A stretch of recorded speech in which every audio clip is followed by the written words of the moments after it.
Crack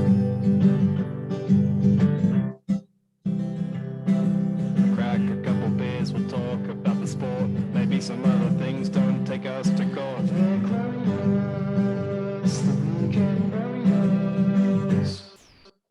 Welcome back to another episode of the Weekend Warriors. We are back for week 4, and we're bloody excited because we are looking sharp this week. As you can tell, I hope that we are in summer theme, but we're also in Weekend Warriors t-shirts.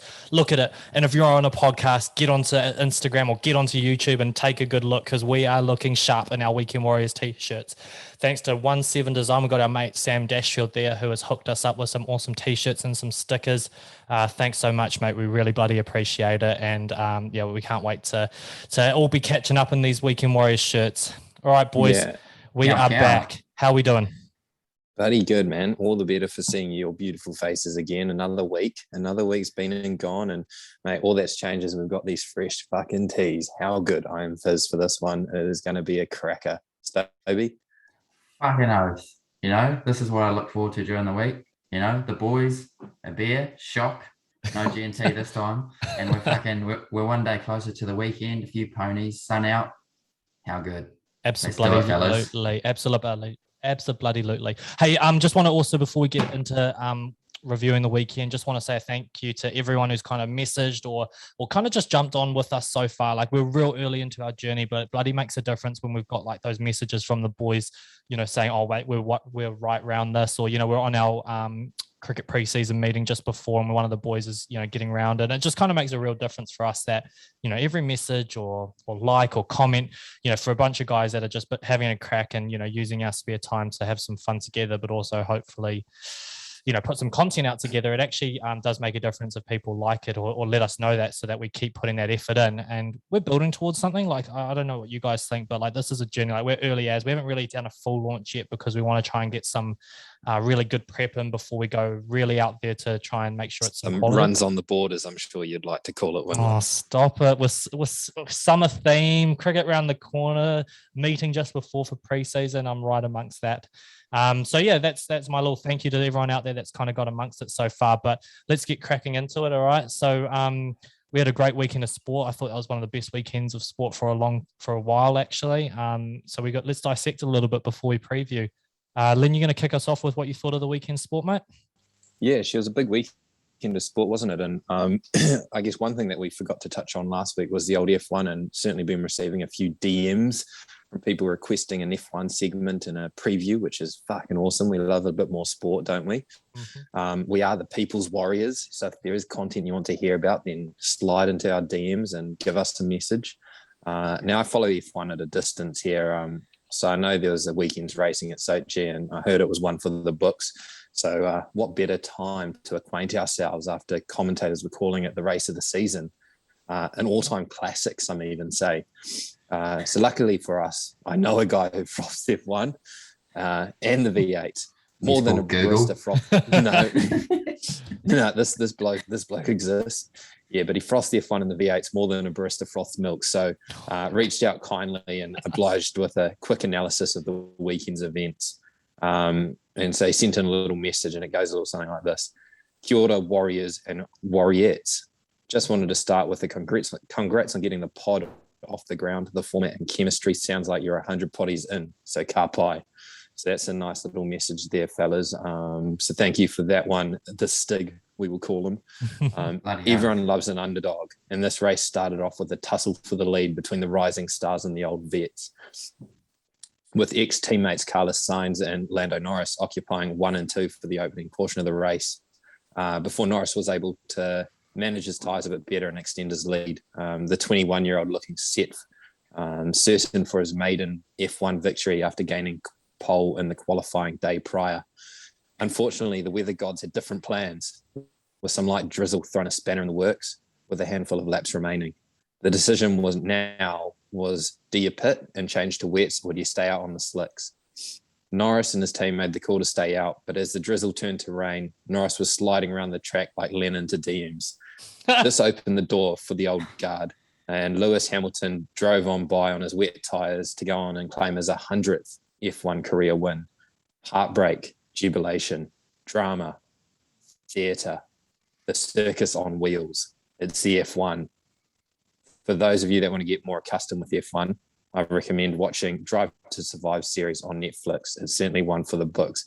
How about that for a bloody review, fellas? That's fucking unreal in my mind. Putting our Phil Gould to shame there with the Origin chats. Look, I'm going to trust everything that was said there because I can barely turn on my cast. So thanks for that, listener. Yeah, that was bloody beautiful.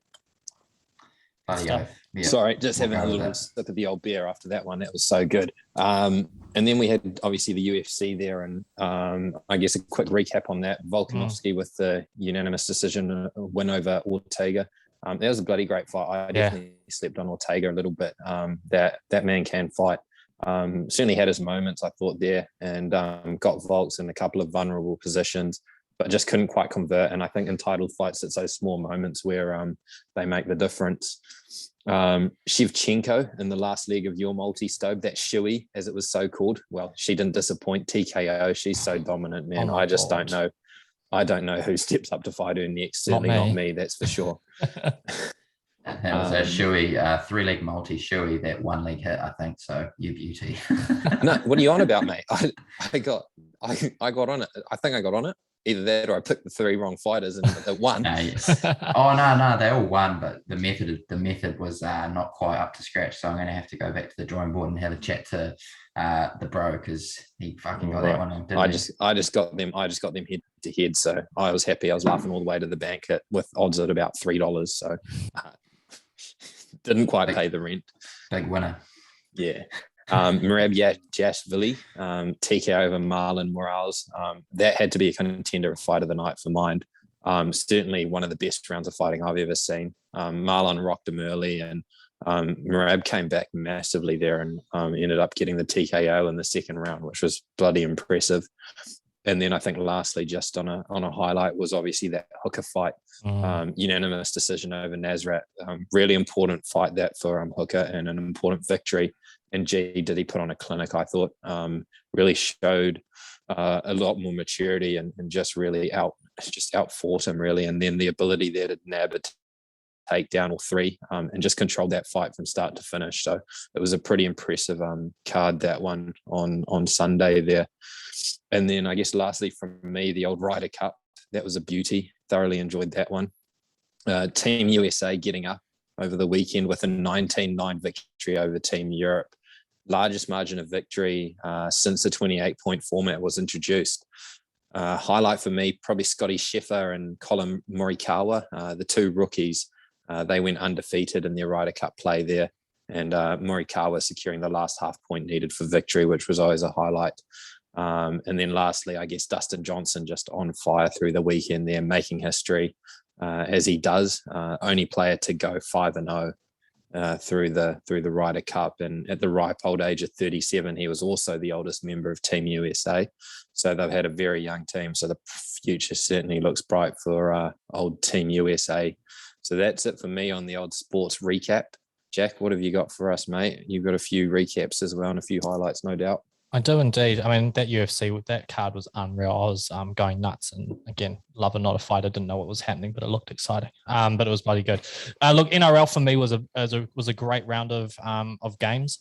It was a great lot of semis, or however they call them, the prelims. So yeah, firstly we had Rabbitohs versus Manly. And Bunnies have gone through to the grand final. It was an interesting one. Look, I thought the job that Wayne Bennett did, and the way I kind of previewed it, was always around that Wayne Bennett effect, and he just really nullified their biggest threat, which was Turbo, Tom Trbojevic, Dally M medal winner. He only had 97 meters after 15 runs, and in terms of the kick return meters, he wasn't starting their sets very well. So the Rabbitohs had 232 kick return meters versus 116 from Manly. So they really shut down that kick return, and that was with one of their halfbacks completely struggling there. The completion rate of Manly really did hurt at 67%. You can't really get off the ground with that. So there was another interesting stat, which was that there was 13 players that ran for over 100 meters in the Rabbitohs to 4 Manly players. So in terms of just that really big meter eater sort of stuff, it was pretty impressive there. Would have helped if I had wrote down the results. So as I'm kind of stumbling through this, 36-16. So the Rabbitohs gave them a bit of touch. I think it was 7 tries to them. So they just ran through them. It was a classy performance. Storm versus Panthers. I did not see this one going like this, but I think it came from a team of the Panthers who just wanted it more. They had that real hunger and mongrel to kind of step up against last year's grand finalists who beat them and go, no, this is our moment. And the Storm just didn't get out of the starting blocks as a team. There's a couple of people I thought that played really well for the Storm, like Jerome Hughes was unbelievable. I thought he ran for about 200 meters and he just looked like he was dangerous at all points. But one team wanted it more. And it was really nice to see them get arrogant again and actually show up and get in the face of the Storm who don't like it. Yeah, I was going to say that. They looked like they had their swagger back there towards the end of that game. And obviously Storm weren't helped by Smith and old Kristen Welsh losing them early. But you can't deny the Panthers certainly looked up for it and they did a number. So it certainly shapes up for a great grand final this weekend. Yeah, absolutely. So no, it was a really good game, really frustrating. I've followed the Storm since they started winning back in the day. So, really loyal like that. And no, a long time follow because of when Cooper Cronk was there. But it was interesting, in the top 10 meters game, the Storm had 8 of the top 10 versus the Panthers too. So they were going forward. They just were not effective during that time. And Munster just didn't really fire a punch. He tried hard, but I thought Harry Grant was poor, to be fair, as well. So it was a great game. But yeah, Panthers through to the final, and we'll preview that later. Now, in terms of the Premier League this weekend, it was a really interesting, a lot of upsets, and I kind of previewed that in terms of with a lot of games back to back with Champions League and Cup games, something could have happened. So Liverpool drew 3-3 with Brentford and just never should have had that result. They had 3 or 4 clear-cut chances they didn't put away, probably a bit sloppy in defence. Man United lost 1-0 to Villa. Should never have lost that game. And then the game of the round was City versus Chelsea, Man City Chelsea, where Man City just showed class 1-0. Chelsea, I thought, were passive and didn't really get into the game or show their class. They let City dictate things and it just didn't go their way. It was an interesting one, Arsenal versus Spurs. So Spurs were top of the table, and within 3 league games, they've gone from top to below Arsenal, who were bottom of the table 3 games ago. So they've done an almost swap in the middle of the table. So it shows how things can change quickly this year or this early in the season. That's a bit of me. Stobey, you got a couple of things to review? Yeah, with mate. Cover a bit of the horses because it'd be rude not to. It was a tough old gig last weekend, I reckon. Just another one of favourites getting smoked on the line, which was no fun to watch. J-Max having an absolute fucking mare, so that's not helping the boys when every second bet goes on him. But so a couple of the favourites went down. A couple roughies coming in, including Extreme Flight, who I happened to tip out. Stupid cunt didn't get on it though, did he? Because fucking saw the favourite get punted into $1.80, and I'm sitting there going, fuck. Didn't punt on it, and this thing stormed home paying $10. So that was a bit of a fuck up from me. But hopefully some of the listeners might have, been a bit braver than me. It was unfortunate. Obviously, we get to see Zaki run out in that Group 1, and that was bloody good. But I didn't really think he won as well as everyone thought he would. It was a bit bloody disappointing, to be honest. And I thought Probabile wasn't actually too bad. Go the Kiwis. So obviously came second and wasn't really a match. But Zaki was supposed to dominate, and I don't really think he did. So interesting. Elephant, go the Kiwi. And through the week, it was bloody good to see some of the boys get their punts up as well. Obviously a couple close ones with me, but then old Big Len came storming home yesterday. What do you reckon, Len? Give us a bit of insight into your little pony.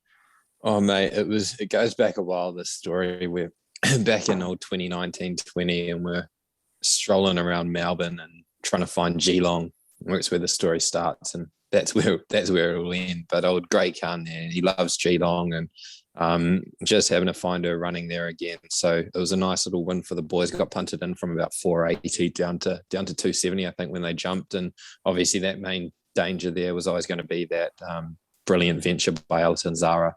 But luckily just got out. I was expected her to go out to the front and lead, and she was going to be hard to catch there, and managed to just get in by about a nose. So it was certainly a good win for the fellas, and hope you all managed to get some.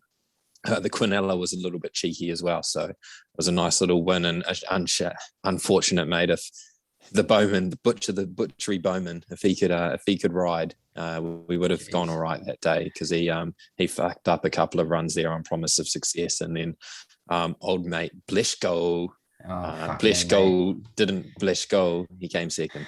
You're telling me, mate, fuck me. I was watching that thing, and that whole time I was watching it thinking, fuck me, this cunt has no chance, because Bowman was riding up the arse of other horses like he was trying to sniff him, and fuck me, weave through these horses like he was going out of fashion, like he was trying to weave some sort of bloody flax into I don't even know, into some rose or something, and the cunt nearly won, lost by a nose, hair on the nose. Fuck me. How many uses of a swear word can you put in one sentence? We need to have a little swear meter. Like, ting, ting, ting, We're going to be bloody drinking well, you and I, Len, if we put a swear jar going. Mate. Absolutely. It's not all, mate. He makes it sound like he had a shocker day, mate. Then what he's not telling you is that about an hour earlier, we were sat in separate cars in the Countdown car park, screaming home a $26 donkey that we'd both slapped a tenner on. $260. Thanks for coming, Savvy Valentino, you beauty. You guys hung up on me for that one. It was like last minute, mate. I'm sitting there scrolling. That's why we hung phone. up on you for it. Oh, mate, I'm scrolling through my phone and I see this thing. I go, fuck, I'm sure I've seen this thing run before. And then it looked at its staff and it was paying 26 to 1, boosted it to 36, slapped the tenner on it, stormed home, $360. Thanks for coming. Go the lads. So, that was a beauty. Very, very good. You might open your wallet this season, Stobey? Oh, no, it's bad because I win 360 and then I chuck $80 on a fucking donkey and it loses. So, you win some, you lose most, I think. Well, I do anyway. Yeah, definitely. So not too bad on the ponies. Few wins, few losses, but we go again. And then obviously we had rugby, bit of code. Obviously the NPC. I probably shouldn't be the one to talk about this, to be fair, because my picks were absolutely atrocious this week. Tasman sort of look a bit messy and just couldn't quite get things going, and Waikato were actually going pretty well. So that was a fuck up, obviously, but favourites not going well again. Northland, bit sad really, but they weren't up to the task. I didn't think they were too far away, to be fair. And had they not received that yellow card early doors, you never know. Still would have lost. You never know. Had Aaron Smith not played, they might have won. You never know. But interesting game with Southland and Canterbury. I thought they gave them a serious scare there, and had Marty Banks slotted that kick, it would have been game over. So obviously it was a bit of a pressure kick. Arguably probably as easiest in terms of range, but a bit of pressure, and unfortunately couldn't get it over. But Canterbury just not the team they used to be, I don't think. So a few young people in there, and just couldn't quite they don't have the flair that they used to. A couple of games that I didn't really watch too much, but close game in Wellington. Hawke's Bay pipped them by the post, and Taranaki looked like they're playing some good footy and getting some good performances on the board. And then we go across the Tasman to the ABs. Fuck me, boys. That was a shitter of a game. Jeez. Obviously South Africa played their natural game, slowing the ball down, making it pretty difficult for us. But we were so sloppy, so messy, so many errors all over the place. Like the cunts are paid to catch the ball, and they couldn't catch COVID in Wuhan, I tell you what. We don't deserve you, Stobey. You've had more than one beer tonight, that's for sure. Yeah. Geordie came through for the boys. How good. A frustrating watch. I don't know what you boys thought, but it was pretty frustrating. Hopefully we go again, learn from last week, and can put a bit more of a performance on the board. And Oz, a bit past my bedtime, but looking at some of the highlights and stuff, looked like, Aussie were just too good, and Quade Cooper's just been a bit of a breath of fresh air for the Aussie boys, which has been cool to see. So, bit of a review, bit messy from me, probably due to half my beer, but apologies for the language. I think it was that horse blesk. I think it's sugar back in your diet, mate. Yeah, maybe. You're right. I mean, I think with South Africa, right, like they just actually implemented their game plan. They are world champs, but they implemented their game plan and still weren't good enough to beat us. Like they actually did it. They did exactly what they tried to do. They slowed it down. They were niggly. They were annoying, and we were still better than them. So hopefully the boys get their heads screwed on, sort out their handling, and just give them an absolute dust up this week. I think it'd just be good as well to see South Africa play some, change things up a little bit, because like they had moments of some serious play. They got some serious players in that side, and I think if they got it running around a bit, it might be a different ball game. But if you play like that against the All Blacks, you might win the odd game, but you're not going to be consistently beating them. 100%.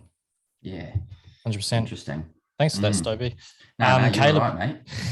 Caleb, you got our review. You got actually our picks for the last week, mate. Before we get into a bit of this week's stuff. Yeah, certainly do. So, out of the 11 opportunities that we had to pick a winner last week, should we start at the top or the bottom? We'll start in the middle. We'll start in second place. Okay. We'll start in second place. I picked up second place with 7 out of 11. So 7 out of 11, not bad. Pretty happy with that. We're still pucky for you, boy. There's no surprise at who came last, and that was Stobey with a whopping 4 out of 11 picks. Nice. Thanks, so mate. well done. He was already starting with. You were already going to be 10 out of 11 when you picked Northland to win. To be fair, so you already gave yourself a handicap. Get off it, mate. If they hadn't got that yellow card, they would have won. And Jack, that leaves you on the top, buddy. 8 out of 11 picks. So well done there, mate. That was a very good pick there, picking the Rabbits to get up over Manly and proved the difference. Very nice. So what England beating the Silver Ferns was the one that tripped us all up. Was the main one. England for you beating, and I, Caleb. I think they all tripped me up, Windows. Yeah, and Panthers beating the Storm was the other one that tripped us both up. Yeah. So all in all, a bloody pretty good round of picks from 2/3 of the fellas. Good stuff. I reckon it's time for us to chat some summer here. Boys, what do you reckon? Oh, absolutely. I've got a great question for you guys. Seeing as we're all dressed up, we're all dressed to theme, which is good after last week's theme where none of you showed up in AB's kit. Anyway, I've got a question. When do you know it's time to call summer? At what stage? What is it that happens for you that you go, shit, yeah, it's summer, we're on? Jack, what have you got? Oh, it's not going to be a surprise to you guys, and you're going to call me a stiffy for it. But I really struggle with this question because I kept going back to the answer I didn't want to say, and it's the first game of the season. Holy shit. A little bit of moisture on the ground because it's still early doors summer, but it is fresh cut grass. You're playing on, a beauty of a wicket early doors. That's going to do all sorts. And I am nicking off the fuck all and back to the change rooms. And I go, summer's back. That is where I'm at. Zinc's on. The whites are fresh. Thanks, Nana, for that. Take my token pick for the Prems and fuck off back to reserves. That's a beauty. There is no surprise there at all. I saw that one coming from a mile away. Stobey, what does it for you, mate? Couple of things actually. Firstly, you'll be due a message from Big Len, and it'll be, "Hey boys, shit shirt night on Saturday." So that's the first one. Get donning the whites, getting the whites out. Spreading the cricket gear outside, just fucking getting it ready for Saturday, and then pulling up, seeing all the boys in the sheds. There's just no better feeling. You get some tunes on and you just know that it is time, summer's on. And then obviously shit shirts after the game, happy days, you beauty, summer's on. Bloody brilliant. I've gone something a little bit different. There's a couple of things that happen for me. The first one is that first swim. So whenever you're brave enough to take that first dip in the ocean, that's when I'm calling summer. Sometimes it happens in late August. Sometimes it happens in early September. This year, it hasn't happened yet. So still yet to call summer, but she'll be coming. She won't be too far away. And the second thing that I'll call it is when you register one. So you register a bluey. So it's a full blue sky day, and we've had a few close calls, that's for sure. So for those two, once those two events happen, I've called summer. So registering a full bluey and taking your first dip of summer. So that does it for me. Very Unlike good, you mate. blokes, I don't love cricket. I hate it. Not shit shirt night. That not signifies summer for you. No, that's the end of summer. That signifies putting it away. Dear. Surprising from you, Stobey. I thought you might have been anti-cricket. Good to see you actually do like the game. I thought you would have been Thanks, a bit of a barbecue. Zimbabwe. Yeah, I Zimbabwe. did have a bit of a braai written down there. And, you know, another one is just getting out in the water on the boat, mate. Fuck me. Nothing better. Bit of cold, got the beanie on, sun comes out, big blue, fish. Unreal. Shock. Very Shock. good from you. Jack, Right. I believe we're into some NRL, mate. Yeah, grand final week. Absolutely How buzzing for a good. day. Yeah, pissed off that we're going to be having this in level 3 because I should be getting shit faced this Sunday with the boys for the grand finale. But we've got an awesome one because the Bunnies and the Panthers. Look, Panthers haven't really fired any attacking shots this this final series. I think they're still under 30 points for the 3 games they've played in the finals, which is absolutely mental considering they were blowing teams off the park all season. I thought, even though their defense has been a really surprising strength this year, after last year, it's what they've worked on. They've done really well, but they haven't thrown enough punches for my liking. So it's going to be an interesting one. Look, I've kind of done the keys to each team winning. So for the Bunnies to win, I think they've got to reduce their errors because they're not going to get many opportunities like they would against other teams because their defense is going to hold out. So 11 errors in their last game wasn't like a whole heap, but I think they've got to be really clean in order to penetrate this Penrith defense. Look, no team in the history of the NRL has been has conceded 50 points during the regular season and gone on to win the comp. The Bunnies have done that twice. So they're going to make history if they win this one. I think the key to this is to repeat what they did to the Manly team last week, which is to really shut down the Panthers, starts to their sets. So last week, Brian To'o ran for 217 metres from 27 runs, and Edwards was 201 metres for 25 runs. So if they can do what they did to Turbo and Garrick and Saab last week, which was just kick really high and really rush that defence to make them start on the back foot, because Penrith like to attack off the back of that good start, it's going to go a long way to helping them. And for Penrith, I think for them, it's just they've actually just got to throw some punches. Their defence is going to do the job potentially, even though Bunnies are hot in attack. But they've got to throw some punches and score because the Bunnies will come at them hard in attack. So they are going to concede and got to be prepared to concede. I don't think it's going to be as tight as some of the other ones. And last week they bottled 3 or 4 tries, which is really surprising. And I think it's getting to the big occasion and not shitting the bed like they did last year and getting kind of scared of the lights. So if they've learned from last year, they'll come out, they'll be arrogant, they'll be themselves, and they'll come roaring. I think it's going to be a great game. So key matchup, just quickly before I get your picks. I think the halves cancel each other out. I think even though Cleary's a better half than Reynolds these days, his experience counts for a lot against Cleary in my head. And Cody Walker and Luai are really similar players in my head as well. So I think when it comes to it, it's going to be whoever Isaiah Yeo and Cam Murray has a better game. Watch for Cam. They both play lock 13. Isaiah Yeo, there was a really good sequence last week where he had 4 touches during the set in the 20-meter zone. So he's just so key for them putting on the plays. He almost plays like another halfback and then will hit it up if he needs to. And then Cam Murray, really important to helping the halves get those good kicks, which I said was key for the Bunnies, because on the 4th tackle, he usually hits it up and gets a quick play the ball. So that's my key matchup there. Lads, before I get into my picks, what do we got, Len, for your 3-game multi and your Clive Churchill, please? Yeah, it's been a real tough one, this. I mean, it's the first time since 2015 that the final hasn't involved the Storm or the Roosters as well. So it's a bit of a new one as well.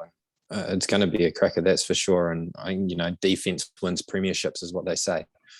There's a couple of keys, I guess, to deciding who wins this one for me. Concern for the Rabbits is Reynolds is on one leg with that groin niggles. So whether he can kick, if he can kick, then that changes it again. Because if he can't, they're going to massively miss his kicking game. And then obviously Penrith missing Tavita Pangai, and I think Fisher Harris as well as a potential question mark over his fitness as well. So there's a couple of things there that I'm really not sure which ways it's going to go. Like my heart's saying the Rabbits. I want Benji to have that swan song, but my head's saying I just can't shake the Panthers. Getting over that hurdle that is the Storm last week, I think just mentally and the confidence that they would have got from that is gonna. They just look like they've got their swagger back, as I said earlier. So what have I got? I've got Penrith head to head. It just as a win. Clive Churchill medal. I'm going Appy Coruscant at 13s. Cool. I think he has a big one. Obviously, Cleary is favourite alongside Cody Walker. But I think Appy's going to have a huge game here. And if Penrith get up, he'll be a key part to that. Those quick runs out of dummy half, really setting them alight, especially as those middle forwards start to tire. So I think he's going to be a bit of a smoky there for the Clive Churchill. My 3-leg multi, and I'll get the rent paid again this week with this one, no doubt. So it's a try-scorer multi because I do think this game could go anyway. But I've got Jackson Polo to score anytime. I've got Stephen Crichton to score anytime. And I've got Appy Coruscant to score anytime. Oh, very nice. That combined odds is at $34. So a tenner on that, and that is rent and food paid for the week. Go get utilities in that, boy. That, mate, you can eat Cocoa Pops for breakfast this week if this comes in. That's good, mate. That's jam right there. Stobey, what do you think, mate? I'm not going to go too crazy here. I think the way the Panthers played last week, their defense has been pretty on point. This season, it's been pretty back and forth between the Rabbits and the Panthers. I do have the Panthers getting up this time, pretty close, 1-12. I just think that their defense will hold strong. It'll be a pretty tight game. I don't think there'll be that many points involved. I'm sort of thinking a margin of between 1 and 4. I don't think it'll blow out too much. Panthers 1-12. I've got my Clive Churchill not too far from the tree. I've gone Nathan Cleary. I think he'll have a beauty. And then my 3-legger is Nathan Cleary anytime try scorer under 35.5 points, and then the Panthers to win by 1 or more. So not too far from the tree, but it is paying $12, which I think is very, very nice. Good value on that. Nice. Nathan doesn't mind a meat pie when the tiring defense comes through, so I think that's a good pick. So my one there is, I think Souths win. I still think Bennett's got something about him that just isn't measurable, and I think he gets the job done. I think they win by 5 or more, and I think they score some tries. I think Penrith, after having to go the long way round with an extra game in finals and potentially playing their final last week against the Storm, are going to concede 4 tries because Souths just score. They scored 7 last week against Manly. They'll just score. And Penrith will score. They'll fire some punches and they're going to score over 10.5 points. So Souths to win by 5 or more. First to 4 tries is Souths, and Penrith 10.5 points or over for $6.50 is where I see this one. Clive Churchill, I was really torn on this one, and I reckon if I've said key matchup is Cam Murray versus Isaiah, I better say that he's going to get Clive. So $11 for him, I reckon some value. The other one I was looking at was Adam Reynolds for $17 because, in the last 10 years, I think there's been 2 forwards and 8 backs, and I think maybe 5 or 6 of them have been halfbacks or 5'8" with 2 fullbacks sort of thing. So, those are the key people that in those moments get overrated probably as well, or seen to be the ones doing the most, so they can be an easy pick. So but NRL can't bloody wait. Yeah, that's a beauty. I think your 3-leg is not bad now. They'll hear it back a second time, so should go well. Stobey, bit of punt pork proposed. Have you got something for us, son? Yeah, mate, it's becoming one of my faves, this one, Punt Pork or Propose. So for the fans out there that don't know what this little beauty is, punt is you're going to do it, you're going to get rid of it, you're going to kick it to the curb. Pork, like I said, it's a good time. Once off, pump and dump sort of situation. And then Propose, you're going to love your long time. It's going to be a long time thing. You're going to want to do that over and over. And this time we've gone with summer activities to go with the theme. So we've got some beauties here. We've got R&V, just the classic, a weekend away at the Batch with mates. And we've also got vineyard hopping on Waiheke. Very sophisticated and classy. So I'm not so sure about you two boys with that sort of carry on. But yeah, let's hear from you, Len. What do you reckon? I struggled with this one a little bit. This has probably been one of the harder ones that I've had to choose from. I don't mind getting dressed up and sipping on a little red or a little rosé in summer. But I'm going to have to punt it to the curb. See you later, Waiheke. Why the hickey not for Len? So that can do one. Pork. Oh mate, we all love a good pork at R&V.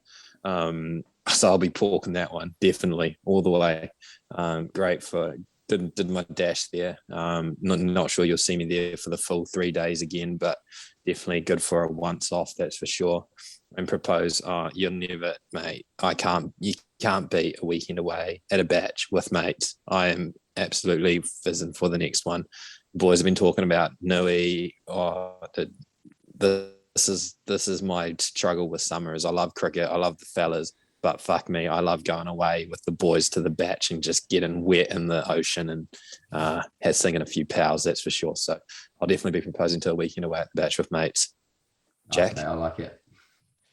Look, it wasn't hard for which one I'm telling to get fucked, and that's the vineyard hopping on Waiheke. She's a mission, that one, and she's an expensive mission.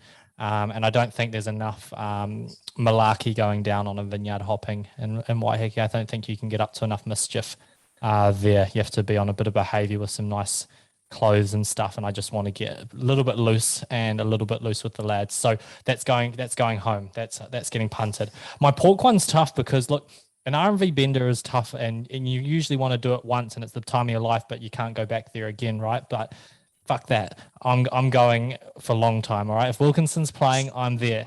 All right, I am there, guns blazing. So that's where I'll be this year. I'll be at R&V. I'll be left of stage with no reception, trying to get on someone's shoulders because I'm a short ass. All right. Weekend away with the boys is the best, but if I can twist all of your arms to R&V, I'm doing that instead. So that's my order, gents. I am proposing to my beauty R&V. You're wanting to do both in one go, aren't you? I want my cake and I want to R&V. eat it. Yeah. He wants to pork his mates at R&V. Yeah, he wants it all. Oh, the man wants it. All right, interesting. Yeah, no, so I'm almost the same. Actually, no, I'm not. So I punted R&V. I know that's real rogue from me, but it's rogue, but there's no surprises. Yeah, no, it's not surprising. I've been once. It was the 5-day bender when the riots happened. Absolute beauty. I'm not gonna lie, it was what fucking greatest time of my life. But fuck me, I've never felt so dead in my life following that. I think it took about 3 weeks to recover. So yeah, I'll punt that. Look, it's a beauty of a time. Done it once. Just don't feel like I need to do it again. I could be wrong. You might get me down there one day, but punt that. I have decided to pork a vineyard hopping on Waiheke. I know the boys turn their nose up at that one, and I don't think you can. I think you can get a little bit silly on one of those ones. I know it's a little bit pricey and whatnot, but you know, you get on the ferry, you get a bit silly, and you know how good's a couple of wines. I know Len will vouch for that. But yeah, propose to the weekend away at the batch, boys. Fuck me, how good! You just can't get any better than that. Ideally, you got the boat up wherever you are, got the boat, get out in the water, but fuck me, how good. Yeah, we love it. That's great. So on 3 different options there as well. How good. Yeah, fucking oath. So on that, what summer activity is going on your boys' bucket list, summer bucket list this season? If we get out of lockdown, if we're allowed out of Auckland, boys, what are we doing? Yeah, one can dream, mate. What do you reckon? That's a tough one. Oh no, I'm not. I'm proposing to it, and it's on my bucket list. Number one, I can't wait to get down to R&V and just go a little bit nutty. It's been, I think, 4 years since I've been down there, and I am fizzing to go. Twisting as many arms as I can along the way. I've got Beecroft messaging me just before going, "What are you doing for that?" He's got a house. I'll be down there, and just an absolute pest. I'll be full of energy, full of beans, and then realize, 1st of January, I've got to be a professional businessman again and go, oh shit. And wearing that exact get up that you're wearing right now as well. I probably won't get changed from now till RMV if I'm sorted, right? Weekend Warriors go on tour. So I'll go rip it down there, boys, while you fuck around, on your vineyard tours and everything else. I will go rip the Weekend Warriors, left of stage, no reception with Wilco. How good. Yeah. Jeez, this is a tough one. This is a tough one. There's a couple of activities that make the list, but I just don't know. I haven't actually checked the summer calendar. The one that usually makes the list is a test at the Basin Reserve. That I love, mate. That has got to go down as one of the must-dos of an NZ summer. Either test at the Basin or Boxing Day at Bay Oval. One of those two. You got to put it on there. But I'm not too sure whether we're going to have the privilege of witnessing that this summer. So I'm going to go with something a little different. It's a festival as well. It's a one-day festival because that's about all I'm good for these days. And that is a little festival called La Currents in Taupō on the 27th of December. A bit of lime cordial there as well. So yeah, she's a beauty. The fellas made their debut there last year, and it was the first time the festival ran. And I think I rocked in, lasted all of about 4 seconds, and was sent straight to timeout, and had to spend close to an hour and a half, I think it was, getting myself in tip-top shape again before I was allowed back in. But we got there in the end. But yeah, no, all in all, she was a bloody beauty of an event, and you'll see me back there again, fizzing around with my pink bandana on and having a bloody good time. Budgies as well, boy? Oh, absolutely. Jeez. As a Pope Catholic. What a sight. What a sight for sore eyes that'll be. You beauty. Nah, that sounds like the boys are fizzing for it. So I'm a sucker for the Boxing Day races, fellas. That's just one of the events on the calendar that is a must-do. I haven't been for a couple of years, but it's an absolute beauty. Bears, sun's out, ponies are running around, going crazy, lose a shitload of money. What else could you want? That's got to be me for my little activity. I had another one which was a little bit quieter, but since you boys are fizzing around for R&V and festivals and shit, I thought I better have a beer or two instead. Better show a personality at some stage, eh? Yeah. I fucking, that away. So, do you want to know a bit of a fun fact? Do we? Big Len's never been to Boxing Day races.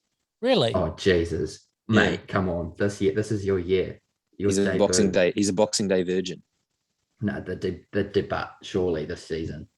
We'll have to wait and see where I'm at in my calendar. The calendar's Weekend filling Warriors up pretty event. quickly, but The Weekend Warriors debut. The Weekend Warriors hit the Boxing Day races. Imagine a blazer with our logo embroidered on it. Oh, how good. And just even just a few of the lads with the Weekend Warriors little cufflinks or something like that, a badge. We do get ahead of ourselves, but I'm very keen for a bit of Boxing Day races. Maybe a bib. Yeah. How about Len? With all that dribble of yours. Yeah. How about Len talking about his fucking buying a yacht and heading off into the sunset with the Weekend Warriors? Mate, 3 weeks in. 3 weeks in, we're getting the yacht, boys. One day I swear to God, we're gonna have a bloody yacht party, and it's gonna be a beauty. There's gonna be we'll be D-list celebrities soon. Oh, yes. Influencers. Rain and pour, baby. Let's go. Yeah, you'll be able to skip the line at Rain and Pour. Don't you worry about that. Blue tick, baby.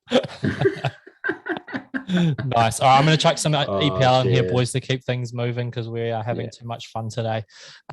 Look, English Premier League, interesting. Yeah, as I said, back-to-back games with Champions League, cup weeks, all that sort of shit going on. So results can kind of, I don't know, teams don't put out their strongest side or anything at the moment sometimes. So it's just quite interesting to see how these ones fall. Big games this weekend I see being Man United versus Everton. Everton are on the rise. Man United have had a really heavy schedule and some tough, kind of games or results. They only just won in the last minute this morning. I'm pretty sure yesterday morning in the Champions League. So it's a busy schedule. It'd be really cool to see Everton put some pressure on them. Tottenham versus Aston Villa. is important, just with the fact that Spurs are struggling, and Harry Kane, after all that transfer drama, just hasn't settled in, and Villa on the up with a good one after United, so could be a tussle there. And then Chelsea and Southampton is important, just for the fact that Chelsea have been shit the last couple of weeks, lost to City, lost to Juventus this morning. So they need to put a performance on to really make sure that they're stepping up to the claim that they can put some pressure on this premiership. Game of the round, though, is Manchester City versus Liverpool. So my boys in red will be taking on the current champions, and it could just go bloody anyway. Two great sides that are just going to go hell for leather, I reckon. So we've got 3 bets for today, and a bit of a multi, not to go through all the games or anything. Stobey, with all your research, where have you got to with those, mate? Look, I'm not an expert on this, Swindles. You're not an expert on anything if you look at the results. Nah. Look, just be nice. Just be nice to me. Look, I'm going to go with a little 3-legger. It's going to be nothing crazy. It's going to be Man United to win. Yeah. All right. Cristiano Ronaldo, you beauty. Chelsea to win. All right. We'll go with them. And I'm going to go with Arsenal against Brighton. A little 3-legger. I think that should be getting home. No idea what it's paying, but that's what we're going with. All right, chuck it in while we're chatting. Thanks for that, Stobey. Over to you, Len. Look, I couldn't kick a soccer ball if I tried. So I'm no good here either, but I'm going to go Man U with the W. I've got Leeds and Watford being a draw. And I've also got Crystal Palace to beat Leicester City. Oof. Yeah, very so nice. Do you know that's paying, bit of a cheeky one. I'm just working the math out now. TAB's slowing me down. You go on with your picks and I'll go. My multi, my absolute shoey is paying $4.62. So put your house on it. You'll be able to feed the kids. We need to start seeking some disclaimers from lawyers after that shit there. Len, do you want me to go with mine? Yeah, mate, you go with yours. I've got Liverpool beating City. I think Liverpool are looking the goods at the moment. They've come off a great Champions League result, and City haven't. So there's some form to play in there. At $2.80. Leicester are going to win at 2-5. They've got to come good after they didn't luck for me last week. They're a better side than they're performing. They need a result, and I think this will be a driver for them to do it. So I think I'm going against Stobey there. And Chelsea at $1.33 should be way too good for Southampton. This is paying $8.37. Oh. Very, very nice. Almost as nice as mine. Crystal Palace, $3 head-to-head against Leicester. Leeds versus Watford, $3.60 for the draw. Man U, the shoey, $1.45. That 3-legger there, boys, will net you $15.66. And that's very nice. I'm so confident on that. I'm putting my rent on it, $5. Disclaimer. Again, please disclaimer inserted here in the edit, eh? All right, lads. I reckon it's a bit of time for what do we got now, Caleb? We got a bit of hit it or nick it, I believe. Bit of hit it or nick it. So it's really very interesting to see how this week's one goes. We've had a couple of beauties, and I'm sure our old mate's got another beauty lined up for us. So this could be interesting. Just explain it while I'm setting it up, mate. So the premise of old hit it or nick it, for those that are joining us for the first time, hit it. So do you give it a go? Do you take it on and rise to the challenge and hit it out the park, or do you nick it? Do you let it go, forget about it, not interested? So we'll get given a challenge or an activity or an event, and we have to decide whether we're going to hit it or whether we'll nick it. Sweet. Summer's around the corner, isn't it, boys? A lot of people look forward to different things in summer, don't they? Some people look for romance and the opportunity of doing more sexuals with each other.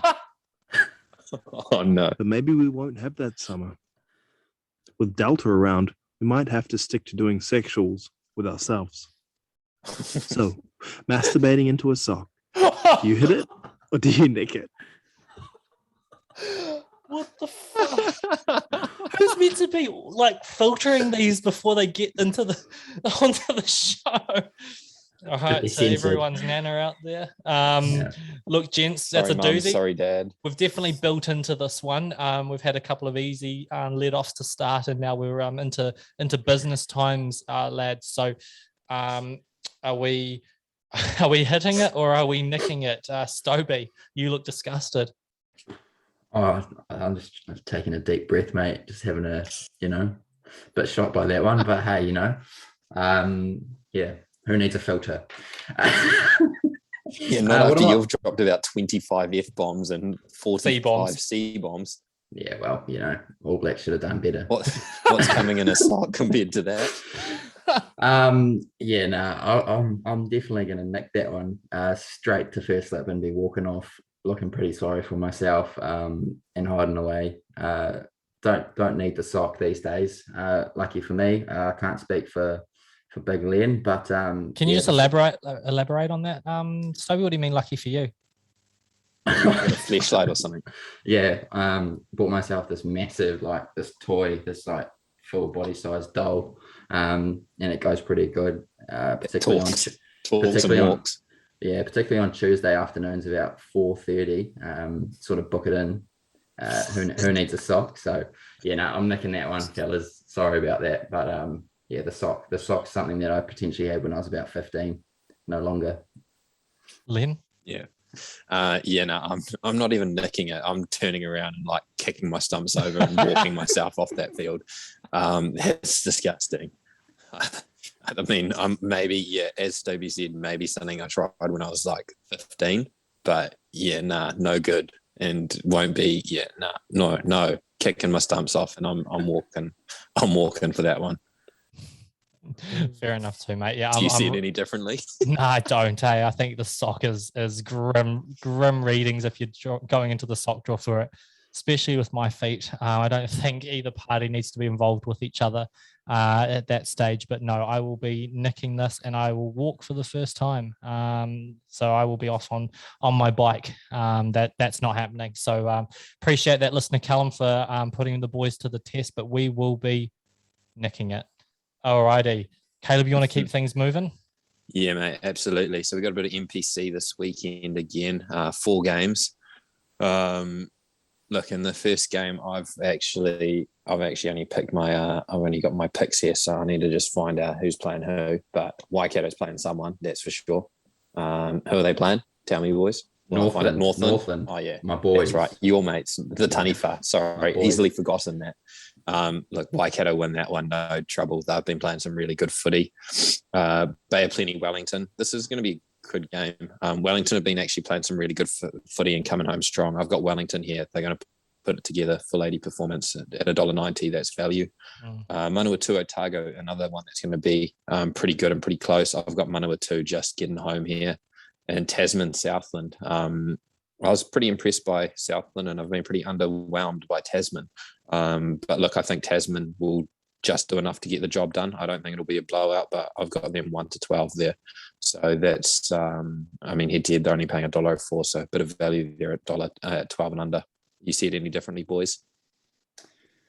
I've got slightly different, actually. I got my little multi. I haven't been able to stir up the courage to go for Northland again, sadly. Waikato look too good. So I've gone Waikato to win 13+. Wellington, a game against Bop to be quite close. Wellington 1-12. I've gone with Otago 1-12. Look, like I said, boys, Manawatu, they played Northland last week and Northland did a bloody good job. Remember that yellow card? I've mentioned it a couple of times, but Otago are going to get up 1-12 and Tasman 13+. They'll be too good against Southland. Southland played their final last week. So Tasman 13+, and that's paying 19.81 all up. So very not bad nice. For Liga there. Very nice.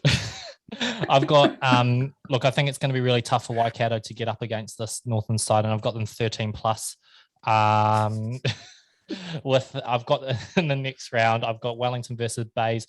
Look, I think that Bays, Wellington, and Hawke's Bay are kind of quite similar in terms of that there. But then I look at the recent result of, I think Bays got touched up and 50 put against them, which made me think, Wellington potentially can do something here. So I've got them 13+. Manawatu Otago. Otago I don't think have played since the resume of the competition when I was looking at the results. Correct me if I'm wrong, gents. So I think they're going to be a bit rusty, and I think Manawatu can go through them here. Not sure about the margins there, but I think they can go through them. And then, I think Tasman, wake up call of last week going, we're way better than this. Our squad's a lot stronger than this. Southland played their best game. I don't think they can come, repeat that sort of effort from my opinion. So I think they'll go 13 plus on it.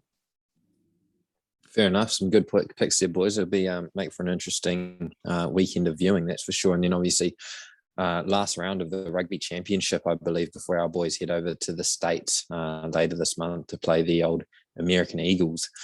But I guess first up, Argentina, Aussie. Look, I think Aussie have been playing some really good, sort of a little bit more expansive footy.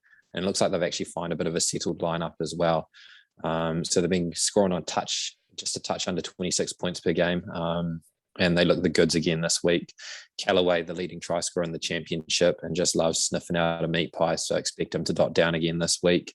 Aussie again, too strong for me. 13 plus. Callaway, anytime try scorer. Unfortunately, the odds haven't been released on that yet when I checked, but there's sure to be a little bit of value there for the punters.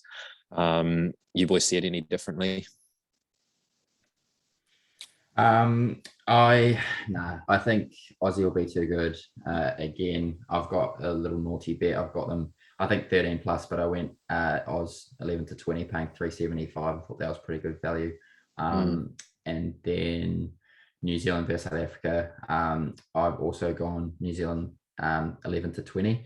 I also think that's pretty good value at 375. So same odds. I just think, after last week, bit of a wake-up call. Won't be as many errors as there were the past week, and they'll do the job. I don't think it'll be a blowout. I think South Africa they're not a blowout team, so it will be not too far away, but a couple tries will get us that margin. Yeah, very nice, Jack. Who have you got winning in that one? Yeah, look, Australia again going to really, same as what I said last week, they've really shown some flair, which is really nice to see. So I think they can put together some a dynamic performance off the back of Quade Cooper's kind of style. They're really, I think, gone to him and allowed him to lead the team. And it's a reflection. The team, I think, is a reflection more of him, which is great, a mature version of what we've seen. So they're going to go 13 plus. They'll go through them again. I actually quite enjoyed watching them last week, so that was good. And then New Zealand, South Africa, I think, like you said, like you boys were saying around just having that wake-up call, okay, get rid of the errors. We're a much better team than them. Let's not let them dictate the style that it's played. Let's try and get some speed into this. And they're just going to try and, I think, 13 plus that's the finish of the rugby championship after this, eh? Yeah, I think they'll this is last week. Kind of that sign off sort of thing, and they'll sign off with a, when they lift that trophy, they've done it in some style, which is a 13 plus result. Richie Mwang is back, which is bloody exciting on the bench, I think, and Damien McKenzie. So they'll go that dual playmaker role towards the back end. So I reckon if anyone's going to score a meat pie, it's going to be potentially one of those midfielders who are probably going to need to play 80 or the wingers, which naturally do. But because probably Bodie and Geordie will have to come off, or Geordie will move to the wing. So yeah, I'm looking forward to it though, to finish off the rugby championship. Yeah, it'll certainly be a cracker. Look, I don't see it any differently. AB's win that one. The Saffers certainly brought it last weekend, but the old saying is, what do you say about poking a sleeping bull? You don't. So expect the All Blacks to go large this week. And a few of them came out and said they were a bit annoyed by the tactics that the Springboks employed last week. But they definitely would have been expecting it, and they'll be expecting more of the same this week. But the ABs blow them away this weekend for me. It looks like pretty much their strongest lineup that they've named, with the exception of probably Whitelock and Smith. Blackadder played a cracker of a game last week, and unlucky not to get the start this weekend. So I think Jacobson will be looking to repay the faith, and he'll be firing on all cylinders. I've got ABs on a 20.5 point start, which was at about $3, I think. And Rico Ioane back to the left wing, anytime try scorer. So that in a same game multi, those two should add up to a bit of value. The TAB yet to release odds on that as well. But when that comes out, that's what I'll be getting around, because that looks like some good jam again. Stobey, what have you got in terms of bets for the fellas on the ABs? On the ABs, look, like I said, I've got the ABs 11 to 20. I just think that's what margin I'm going for. Like I said, South Africa they'll be not as good as they were last week. New Zealand Jesus Christ. I've had a beer, boys, and I can't get my words out of my mouth. Right, buddy. I know you're nervous.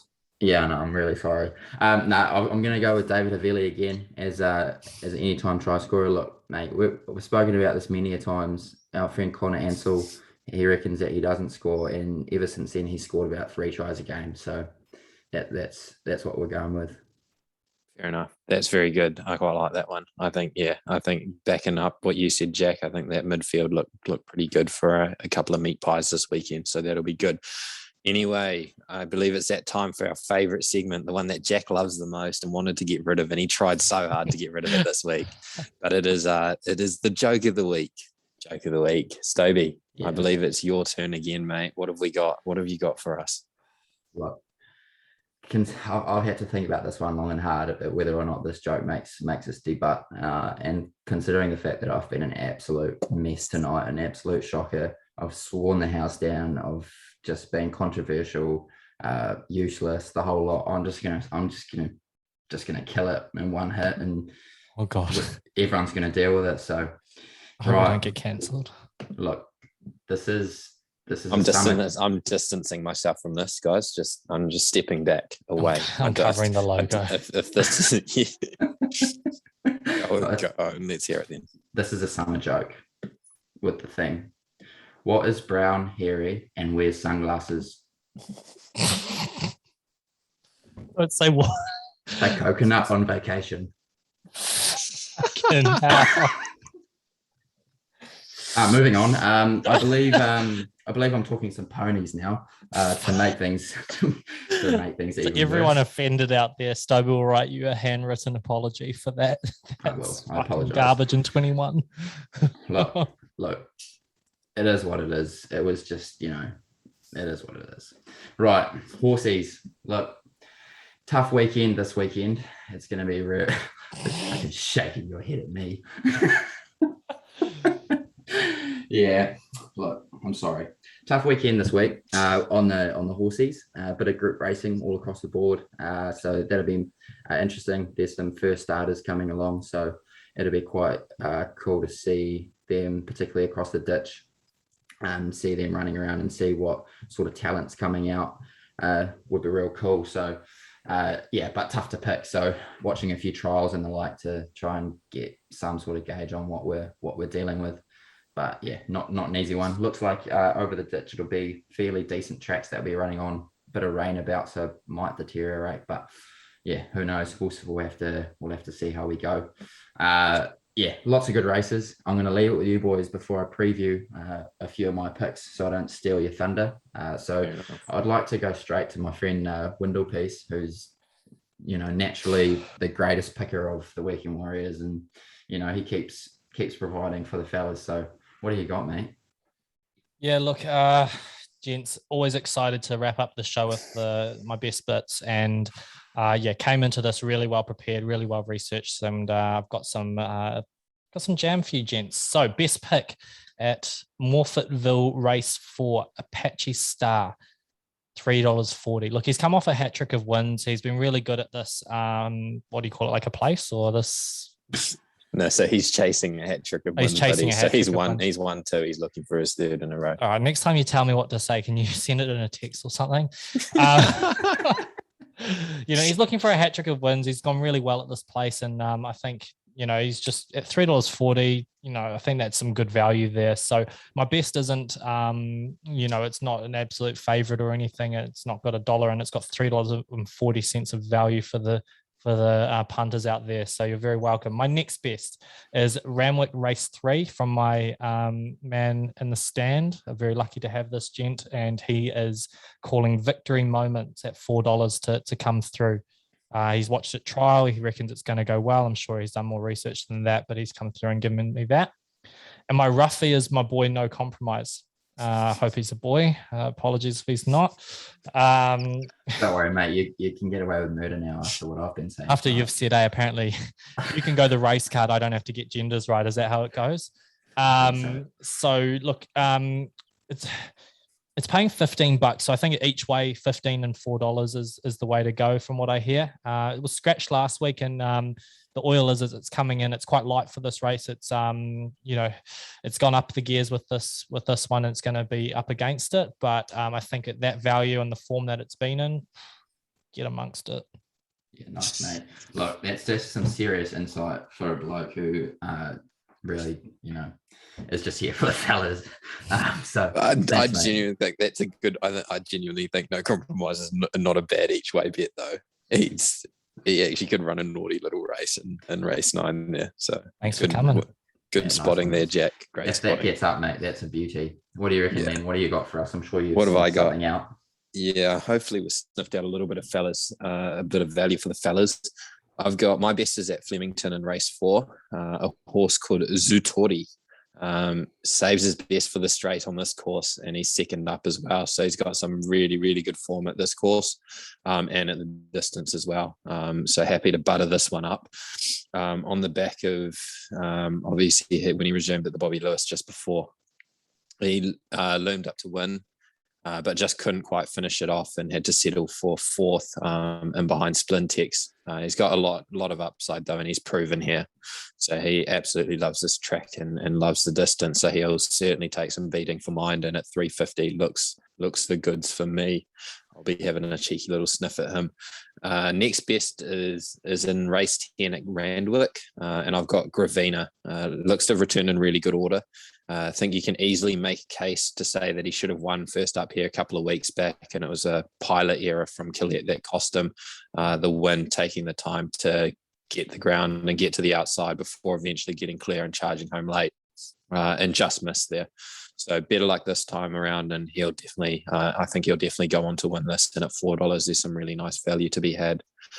And then my odds one is in Flemington. We jump back to Flemington. Race 8, Pondus is a good thing if he's ready to go. This is a golden ticket for the Melbourne Cup. So the winner of this race gets that golden ticket into the Melbourne Cup. So if he's been put forward for this, you would assume he's ready to go. Showed good promise, obviously. He was here this time last year and came second in this race and just missed out on a berth in the Cup.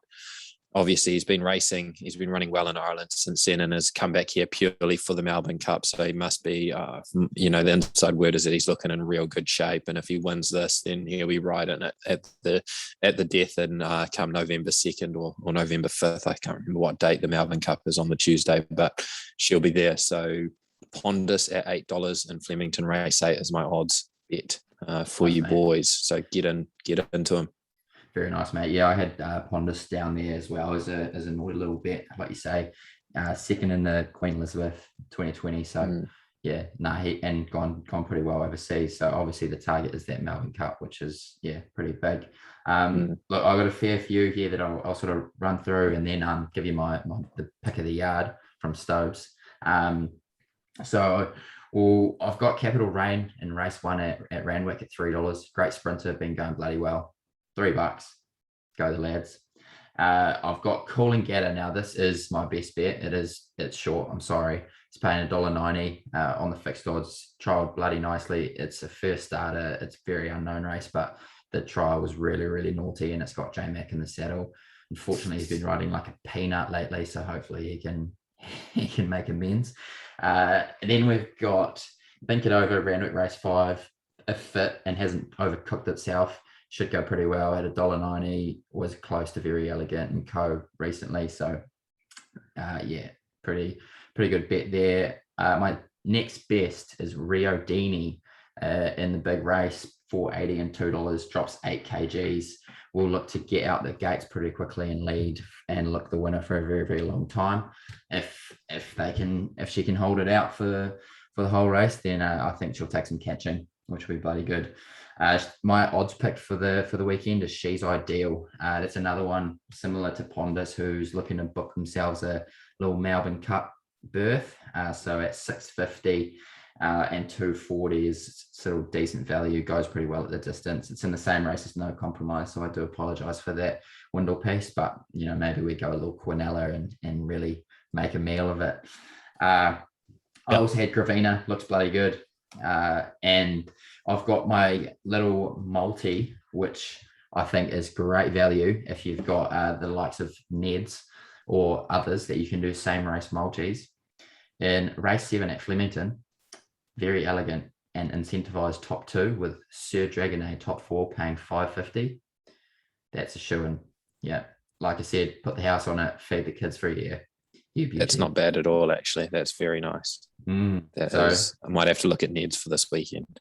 Yeah, I recommend it. Anyway, that's me and the ponies for the week. Hopefully it's a bit better than we have been lately. And a few of you out there can get a little collect. Go on. Yeah. Well Bloody researched brilliant. as always, Stobey, and whatever you said about Quinella. Oh, yep, I know what that means. Look, I think that's us for today, boys. That was bloody good. I think each week we're getting a bit better at this, a bit more research, and hopefully some results for us and our fellas and the listeners and the rest of the Weekend Warriors. So I bloody enjoyed that. Again, thank you so much to 17 Design for our bloody awesome shirts. Can't wait to be rocking these more often and out in public. The boys are showing it off on camera for those on YouTube. We'll get to see this on Instagram. So just get around us if you can. Would love a subscribe on YouTube, a follow on either Apple Podcasts or Spotify where the podcast gets put on. We're on Instagram where we're trying to post, either daily or trying to get stories up and just trying to share what we see in either sports or just general lad life. We're one of you guys. We're one of the kind of fellas or the lads. We're the Weekend Warriors, and we're trying to just get around it. So again, thank you to everyone who's messaging us, commenting, liking. It does make such a difference to help our reach and just keeps us going.